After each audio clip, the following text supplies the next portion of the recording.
Good evening, ladies and gentlemen. My name is Noctastrum and this is Disco Elysium. So, what did I want to do this time? Oh yeah, I want to check out the body. And I want to meet Cuno's father.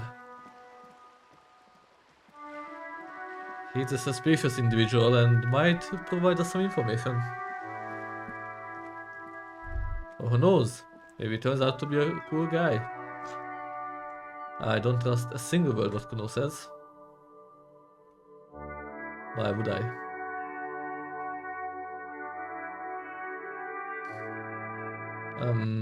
Game? Did you just freeze? Oh no, okay. I think it is good, yeah. Give me a moment. I'm looking for the parents of a kid named Cuno. The waiters are at the end of this hallway, right next to the communal bathroom. Thanks, I'm off.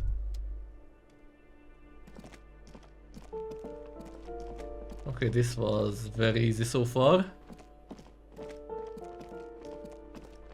Let's see. Can I kill Cuno's father? A Mr. shabby Cuno. door hangs oddly on its hinges, secured to the doorframe with a safety chain. An unpaid energy bill is attached, threatening to cut off the electricity. It's addressed to Mr. Uno de Reuter. Looks like we found where Cuno's dad lives. And the place comes with 3 months' worth of utility bills. No knock. response. The apartment numbers have fallen off the door, leaving the panel with a sticky 1 shaped shadow and a marker drawn 2. You'll need to equip the chain cutters to enter. Snip right through the metal. Well, guess what? He's not the pizza boy. A shabby door hangs oddly on its hinges. Snip. The cutter goes through them like dead leaves. The links fall to the ground on the other side of the door. Don't let the quiet fool you. The beast is in there somewhere, ready to rip you to shreds with a broken bottle. I know there's no stopping you, but let's at least make this quick. I like it that Kimi is ever.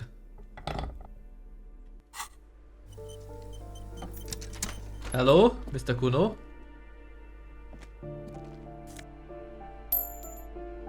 Money? Cuno de Reuter is the name of an unfinished homework. So that's how his name is actually written. Glossy erotica covers the wall, wrinkled from moisture. Okay, he is asleep. A phone book lies open on the table, covering a stack of utility bills. Right next to it, in plain sight, sits a small bottle of amphetamine, conveniently equipped with a straw. Lieutenant, I have located psychoactive substances on this table. Good. Confiscate it. The minuscule amount of amphetamine doesn't interest the lieutenant in the slightest. He listens instead to something in the other room. Let's You take pocket it. the bottle as if it were the most natural thing in the world.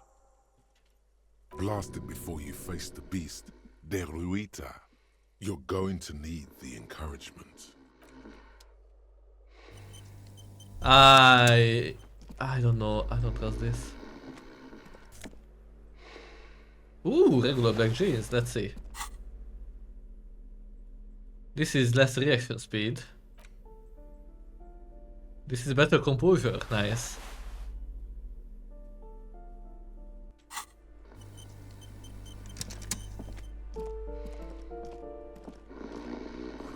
There's things with something sour.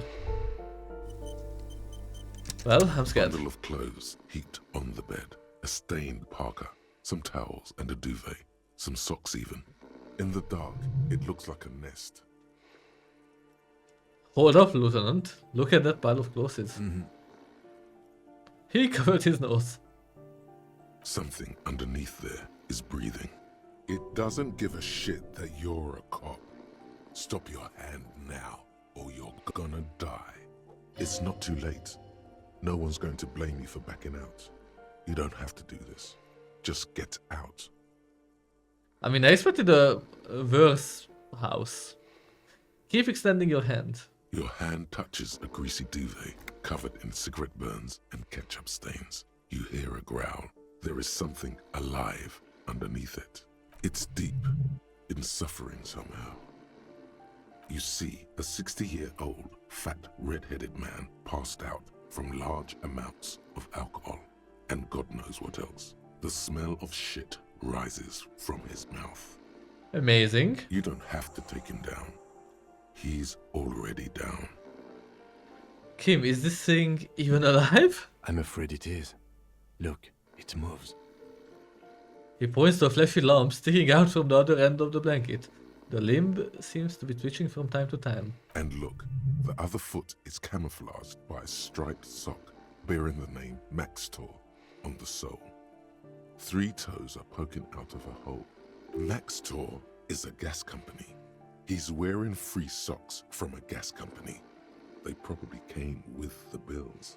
A groan rises from the man's throat, dry like a death rattle. He's trying to say something in his sleep. Let's figure it out. The man groans once again, but his tongue keeps failing him. It's impossible to make out the syllables. A hand emerges from the blankets, trying to gesticulate something. And then it dawns upon you, clear and surreal. Pigs, he says. He's trying to call you pigs. Are you going to let a semi-conscious degenerate disrespect you? You're awake. He's awake. His hand falls back on the bed, limp and defeated. A loud snore escapes his mouth. He's asleep again. At least he got to say his piece. Yeah. Is this Cuno's father we are seeing? Well, judging by the color of his hair, I would say yes, it is. The lieutenant's right. The man's unwashed hair bears a familiar ginger tone. Even the hair on his chest is coppery. The light from the window falls into his half-open eyes. There's still plenty to be scared of here. Just not what you thought. I can't believe it. Cuno's dad isn't a loser. It must be someone else. Doesn't look like he's going to fuck anyone up anytime soon. No, it really doesn't. This looks very hard to recover from. This man won't be feeding his family anytime soon. Not that he was, but at least he won't be beating his son.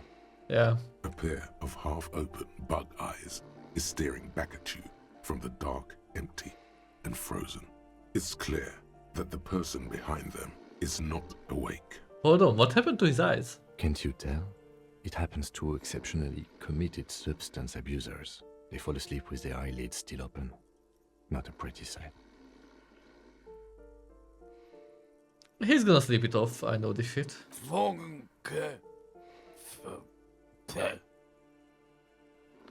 Suddenly the man starts growling. 3 words manage to escape his mouth, along with a strong stench of alcohol. Look, he's trying to communicate. Maybe we should help him somehow? What is there to do? We could turn him on his side so he doesn't choke on his own vomit, but he's already on his side. Excellent form. We could take him to Remedy or Saint-Baptiste, but he doesn't have money for medical services. The almshouse would turn him down. They don't do charity for people who are trying to kill themselves. Besides, he'll be dead in a few. The lieutenant stops listening to him. Years, months, weeks. The pile of blankets grunts miserably. I took your amphetamine, old man. Silence. Only heat emanates from the sleeping body. The aging out. I was right, this was nothing special.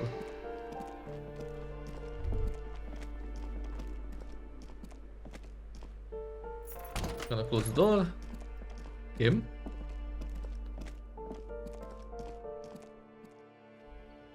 Okay, I got the drugs. Great. Do you have anything to say? Trying to sneak up on me. Okay. I think we can check out the dead body. Yeah, most likely. I'm just gonna talk to Cuno beforehand. Cuno, Fuck does Cuno care? I took care of the drug situation. Alright, so you got Cuno's kilo. Here is how we do it. First, you give Cuno Cuno's kilo, then Cuno gives you half back. That's how we split it. It's the best way, street way. Aren't you going to ask how I got past your dad? Word on the street is, you sent your little friend in dressed as a hooker, distraction style. That's some sick shit. He nods approvingly to the lieutenant. Not a single muscle moves on the lieutenant's face. Cuno wants to hear all about it, but first we split the kilo, then we shoot the shit. By kilo you mean gram, right? Cuno knows what Cuno means. Cuno means gram. Alright, fair is fair. Give Cuno the file. I'm keeping it. You don't need more drugs. You are 12. I'm keeping it, and I'm doing it all myself. Yeah, you are 12. Come on, Cuno. All right. Cuno knew you'd try that sneaky pig shit on him. Tell him, Cuno. Cuno's got brains. This shit doesn't surprise Cuno. So Cuno's gonna give you one more chance. Know this, pig. Shit is major. Did you just hit your pants? Major fucking choice, pig. Cuno won't take this shit lightly. The pieces are moving, pig. This is fucking domino shit. It's hard to see how not giving a boy a bag of amphetamine would cause some catastrophic cascade response. Hard to see, but easy to feel. Somehow, this will change things. Tick, tick, tick, tick. Decision time. What's it gonna be? You gonna fuck the Cuno? Okay, but just be smart about this. This is staying with me. Alright. You fucked the Cuno. Everybody, Cuno got fucked by his pocket pig. Just when we getting our business on, the pig throws it all away. I told you he can't be trusted. I told you. I told you he'd steal the shit. Relax, see? We got plenty of kilo underground, in the tree. This ain't about that. He turns to you. This is about you and Cuno. You mismanaged this shit. Now everything is fucked between us. How are you gonna make this up to the Cuno, huh? There is genuine disappointment below the act, sire. In truth, Cuno doesn't really believe there's anything you can do to make up for this. The damage is irreparable. I looked around in there. It's not the easy life you have got going in that apartment. Kuno, I met your dad. There was a textbook with your name on it in the apartment. Yeah, I looked around in there. It's not an easy life you have, Kuno.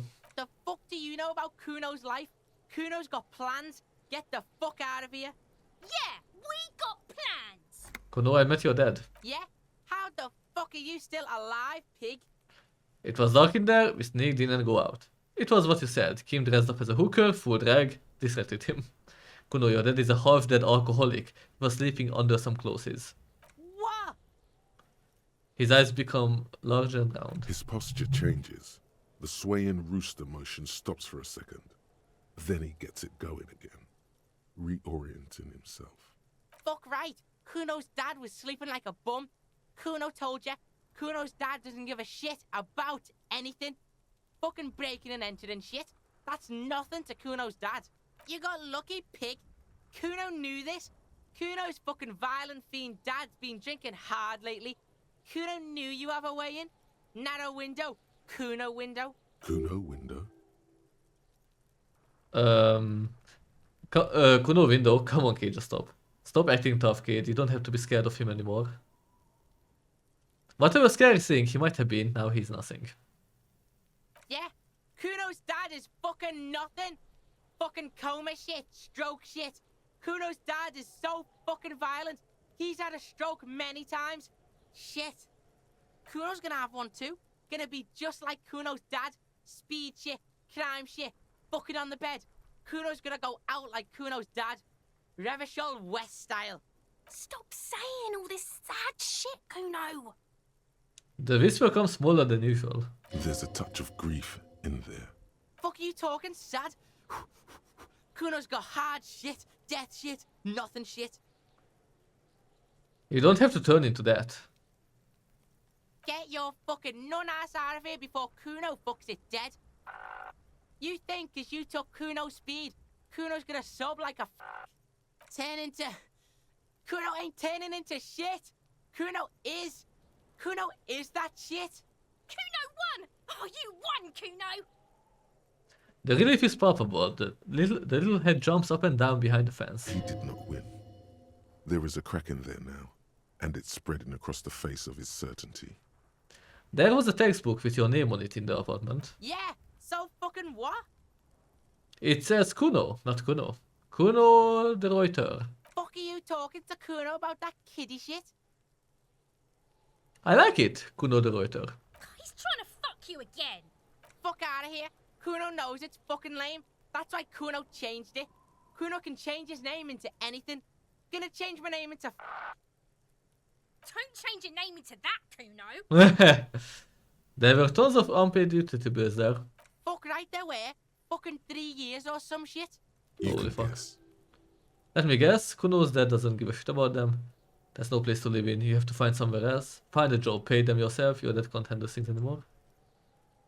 There's not a place to live in. You have to find a way out, Kuno. That's right. It's a shithole. Cuno's gonna move underground. Leroy shit. Ancient shit. Cuno's gonna live in a fucking catacomb. Yeah, in a tomb, Cuno. The little one seems overjoyed at the prospect. I did right not to give you the drugs. Let's conclude this. That didn't change shit, pig. That only made things worse. Fucking social worker shit. It doesn't work, pig.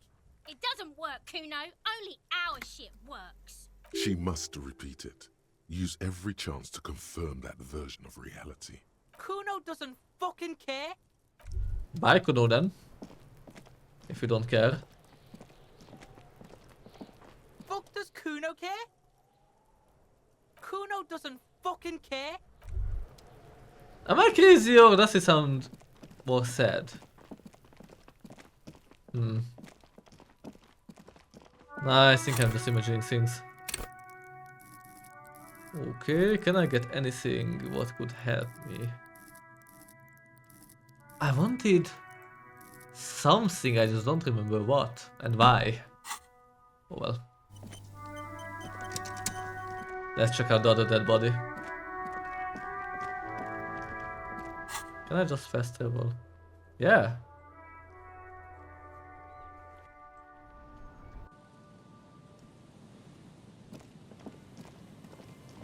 So, Kim, this is the place I have been hanging out lately.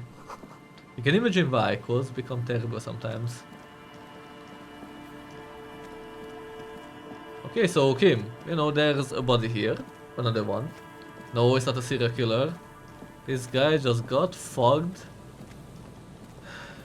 into death. Careful there, these floorboards look rotten and weak. There's some tear. An empty... You see traces. It's no older than a day. It's hard. Okay, so Kim, get your A notes out. man lies on the boardwalk. His limbs bent and neck turned at an unnatural angle. Right next to him is an empty bottle of spirits. In his cramped hand, a chewing gum wrapper. Hold on. The lieutenant leans over the corpse and examines his face. Two glassy eyes stare back at him, void of any signs of life. Looks like he's been dead for a while. I'm surprised no one found him before you came along. He stands up and shivers as a gust of wind blows through his bomber jacket. Who is this man? Looks like one of the locals. He'd have to know this spot to come here. You don't just walk over here. He looks south, the way you came. But that's just a lazy assumption. What do you think? A dead working-class man with a bottle in his hand? Don't deceive yourself. You know who this is. We know who this is. It's the working class woman's missing husband. They're on the boardwalk. The woman you met at the book stand? Why do you think it's her husband? The leather jacket. It matches her description perfectly. The bright blue lining? Well, he's definitely someone's husband. What do you think happened here? Death by misadventure. He slipped and fell through the boardwalk. A truly unfortunate accident. If it wouldn't have been for that bench, he'd be alive. Yeah. Could it be related to the lynching, Ruby? No, I don't see anything that points in that direction. For now, let's treat this case as a simple, albeit sad, accident, unrelated to the murder case. Yes, but what if there's a killer on the loose? 2 suspicious deaths in such a short time frame. You're right, connecting it with the lynching is a stretch. Without any further evidence, yes. Do you think he was drunk? Oh, yes. What about alcohol poisoning and liver failure? Some symptoms of acute alcohol poisoning could have definitely played a role here. Severe confusion, respiratory depression, unpredictable behavior. But I think that death arrived through head trauma, not liver failure. What about the kebab? What about it? The deceased ate some kebab. It's probably from a nearby place, maybe in the box. Sometimes a kebab is just a kebab. Someone should be held responsible for this broken boardwalk. It's dangerous. They'll seal this place off after the news reaches the coalition officials. I doubt that they have enough resources to actually repair the boardwalk. Not that sealing it off would keep anyone away. All it does is keep the city council's hands clean. He smiles sourly. Right. It does seem to be a pretty straightforward misadventure, although there's still a question of identifying the body. What should we do with him? From where I stand, I can see 2 options. We either take the case and follow the leads to identify the body on our own, or we report back to the station and leave this for our colleagues to handle. Hold on, what about the field autopsy? A field autopsy isn't necessary if the cause of death doesn't appear to be criminal, and this looks like a simple accident to me. I'd say we should just write down head trauma and leave it at that. Let's keep this detour as short as possible. The sooner we get back to finding Ruby, the better. Yeah, but isn't it kind of sloppy? Maybe, but we don't really have much time or resources to spare. The guys at processing will take care of the rest.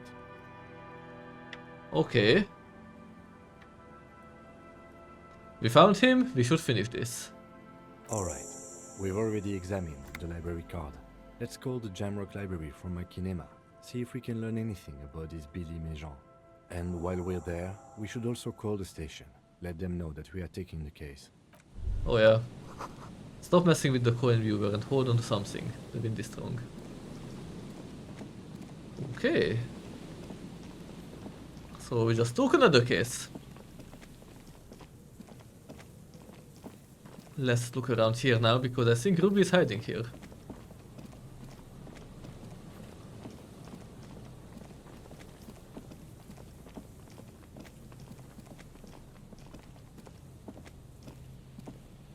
You see a once bright mural towering above you. The signage has peeled off over the years, but you can still make out Feld Electrical R&D. A slogan used to intertwine with the loops a long time ago. Now, only a shadow of peeled letters remains. It says, "Tomorrow is just a whisper away." Let's step closer. Above the mural, a collapsed roof, broken windows set in walls that are cracking and will soon also fall, and the coastal breeze rustling and sighing in the remains of the edifice. Feld Electrical. How ironic. All these dark rooms. There's something in the wind. Sometimes the only way to go forward is to fail first. What is this building? Maybe we could, ask the man who's pointing at the building. Great idea. Could Ruby be in there? In there? She could. Or she could be in the identical room over there, or in that boat shack. In that church tower, maybe. Why single out this one building? Let's listen to the wind. Suddenly, all is quiet. There is no cold hand brushing against your forehead, no rustle in the reeds. The wind has died down or gone behind a corner. You only hear distant waves washing the coast. The ruin in front of you is silent as a tomb. What was I even attempting to do here? Trying to talk to the wind, the city. Whatever you thought would happen did not. And now you're just standing there in the pale of the morning with your hands fallen to your side. Is trying to talk to the city something you've done before? Is it in your secret repertoire? A trick for when you're out of ideas? Maybe it is. A prayer of sorts. To Revachol. She could be anywhere. How do we find her? How do we? I was really hoping she'd be in the village. Okay. She's probably north of the village, and this place is a peninsula. We already scanned most of the outdoor areas on our wild cryptid hunt, so we have an understanding of the geography, at least. That's such a shame that Kim acts like he was here all along. And then there's the church. We've already searched that and can rule it out. I know it doesn't feel like progress, but exclusion is a step too. Anyway, we do it the old-fashioned way, sector by sector. Go over the whole peninsula, ask the locals, enter the places where we can enter first, like we did in the village. And if that fails, if we don't find her, Then, if we're desperate, we can look where we can't enter. Bunkers, storm drainage, this place. I'm sure it won't come to that. he looks behind him at the dark red box crumbling across the chart. Walk the coast, the old boardwalk, the reeds. You can always come back here and talk to the wind again. Look where it already got you. An adventure awaits. An adventure on the windswept urban coast.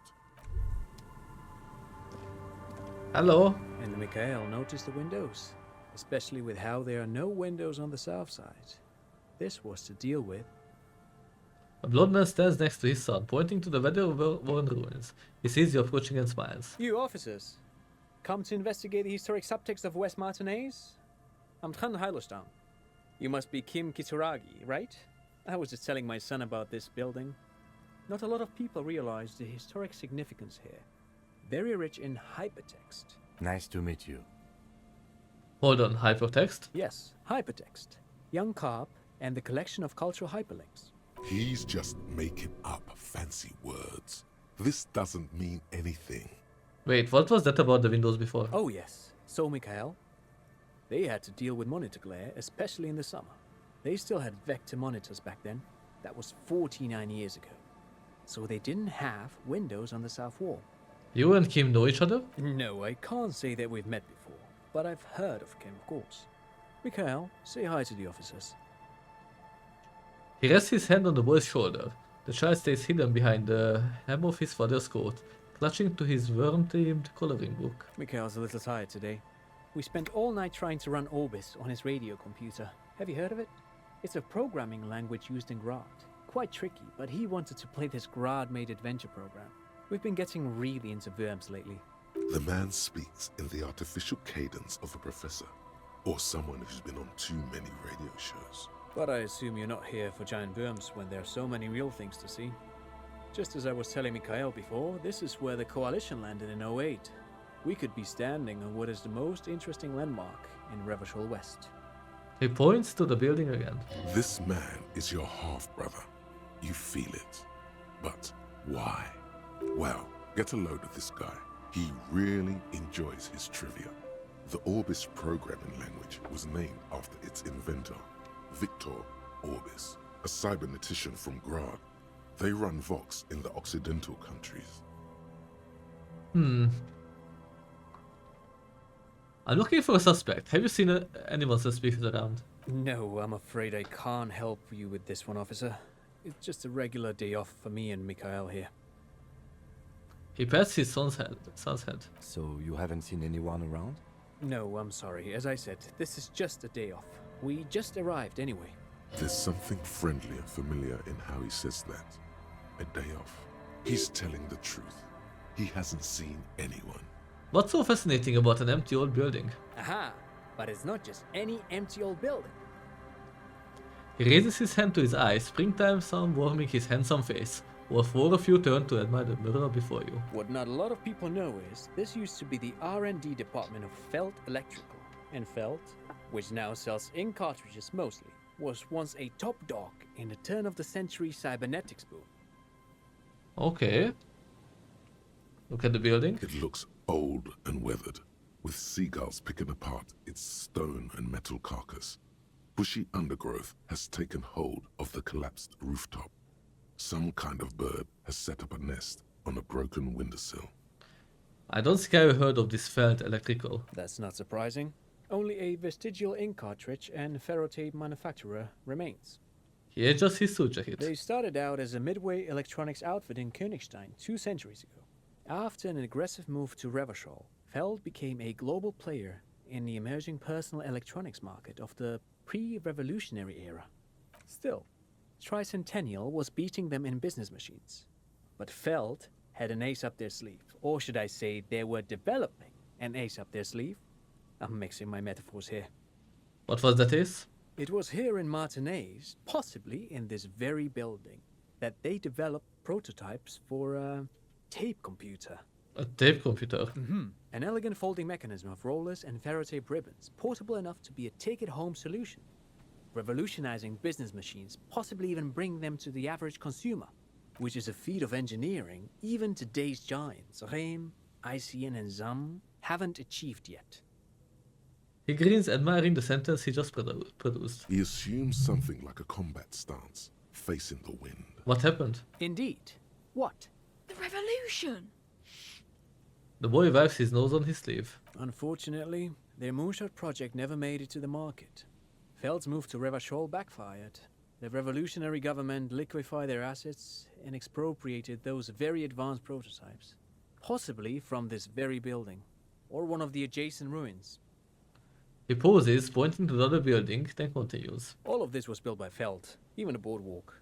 Wild Pines built Martinez proper as a resort for their middle management. Feld built this side of town for R&D. You are saying that Fed Electrical built this boardwalk? Yes, they even built a pleasure wheel, but that got destroyed in the war. A pleasure wheel? The lieutenant looks wistfully at the horizon, as if picturing gondolas rising to the sky. Perhaps reminded of a childhood memory.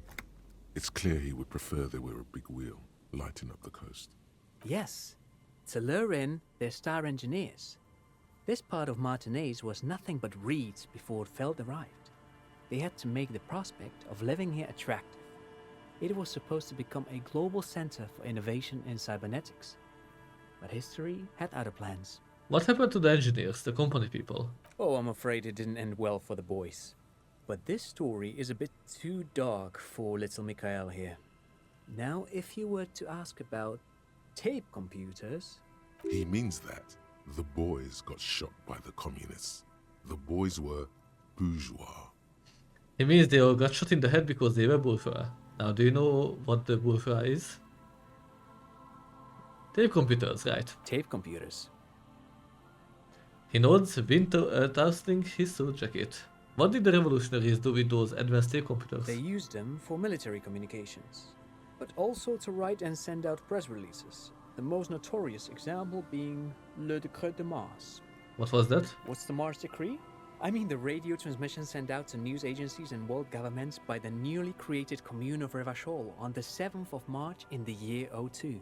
A short-lived legislative foundation for a short-lived utopia. It's a beautiful piece of text, actually. A singer-songwriter I know, Charette, called it a love poem to Revachol on her political concept album, Bombessier dans le Lind. You should read it. Every local library in Revachol stocks a copy of the decree. I tried to get Mikhail to memorize it. Tried to. Someone was much too interested in worms to be paying any attention. The kid takes a peek at the green and silver worm on the cover of the book, already forgetting about this part of the discussion. How did those tape computers work? Did they work like radio computers? Actually, no one knows. No one even knows what a computer made entirely of tape would look like. But word has it, they were very elegant, exquisite, alien-looking turn-of-the-century hardware. He raises his finger, remembering something. Buckle up. 10 years ago, I did a little freelancing, I guess you could say. I was a special consultant for an exhibition at the Wompty Dumpty Dum Center in Vredefort, Oranje. It raised the same questions, and we had lengthy discussions with Paul Ockerman, who was head curator at the time. This was before the twins Keith and Guy Juice joined the team, trying to... Wait, did he just say Wumpty Dumpty Dum Center? He did it. He said Wumpty Dumpty Dum Center, like it's the most natural thing in the world. What the hell is a Wumpty Dumpty Dum Center? And who the hell are Keith and Guy Juice? Okay, the Wumpty Dumpty Dum Center. Paul Ockerman, Case and Guy Juice. What are you talking about? The Wumpty Dumpty Dum Center for Contemporary Art. The exhibition itself drew on Lagerman's notion of memory, and so there were some parallels. That's why the head curator, Paul Ockerman, chose to... You're making this up. Kim, is he making this up? In fact, I'm not. The Wumpty Dumpty Dum Center is a place you can visit if you're ever in Vredefort and are ever in the market for an exhibition space / contemporary art research center. He clears his throat. But perhaps I should return to the tape computers. As I was saying, the device itself was very elegant, fragile even. One could write directly on the tape using a special chemical solution. The machine would then analyze the handwriting, perform operations, and project output onto a white screen. It was a beautiful, delicate thing. Made of black film and folding tape structures. The Elysium should get some of those. Even one would be very useful. Though I understand the socio-economic causes of the revolution, it pains me to imagine the revolutionaries setting fire to the precious device. So they did. The Feld playback experiment vanished into the fires of 07. Wait, Feld playback experiment? Yes, the official name of the prototype. Some sources report it as the Feld playback experience, but those are incorrect. Why did the revolutionaries destroy it? Who knows? Maybe it was an accident, or maybe they didn't want the technology to end up in the wrong hands. Either way, they're all gone now. All 3 versions of the prototype. Nothing but debris and ashes remain inside that building. He takes a step back, the boardwalk creaks mournfully in the wind. I wanted to ask something else. But of course, what else? You look like someone who has money. Do you have any money? I do have some money, yes, but that's not what's really important here. He brushes it off like it's not a thing at all. He's not gonna give you money. What are you doing? Clearly you were just profiling. No, I mean, come on. You need the money. If it's not a thing, he can give you some. I don't want your money, I just wanted to see whether my profiling skills were working. Of course, Detective, I wouldn't have assumed anything else. Matter of fact, He looks up again, a playful hint shining in his eyes. I don't know if you're familiar with this, but the Vespertine Department of Justice has published a rather interesting paper on the criminal profiling in former socialist states. Have you read it? If not, then you definitely should. If not for tips and tricks, then just for theoretical curiosity. Anyway, that's just a little something that sprang to mind. You were saying? Great, thanks for all the interesting information. No, thanks to you for having me and little Mikhail here to pick your brain. A very interesting conversation indeed. Pick your brain. If anything, this was rather one-sided. He did the talking. Whatever. Yeah, fuck it. The once bright mural tower. Okay, I'm gonna level up my shivers. Might as well. The once bright mural towers above the breeze, like a quiet sigh moves over you. The cool air breaks across your body. It brings the salt of the sea into your lungs. Go to the children of the big sea. The big sea. The big sea. That can only mean one thing. Communism. Yes, Comrade Zephyr, I shall find them. Girl-child revolution and girl-child communism. Boy-child freedom. Boy-child justice. The wind rushes away, leaving you where you were, on the rotting boards of the Feld building. Officer, are you okay? It looked like we lost you for a second. Did I have a seizure, Kim? Doesn't look like it to me. Probably not, anyway. The wind told me to talk to children. Let's roll. Okay, when you're ready, officer. Oh, I'm always ready. Kim, never underestimate my readiness. Okay, can I increase my shiver maybe?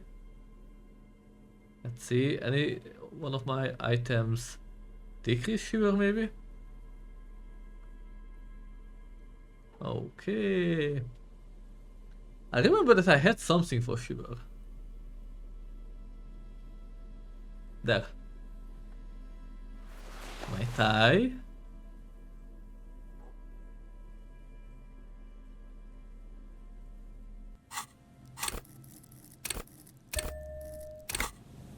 The once bright mural towers Go on. above. Suddenly, there's a sigh, carried on the molecules around you, moving, flowing from high pressure to low pressure, like that of a woman emptying her lungs. She wraps the collapsing stone box in front of you in her breath, flowing through it, In through the collapsed roof, flowing down a concrete staircase to the basement, sweeping away footprints in the dust on the stairs, and then the beach below the boardwalk, its winding tunnels, a whisper away. What is happening? She's down there.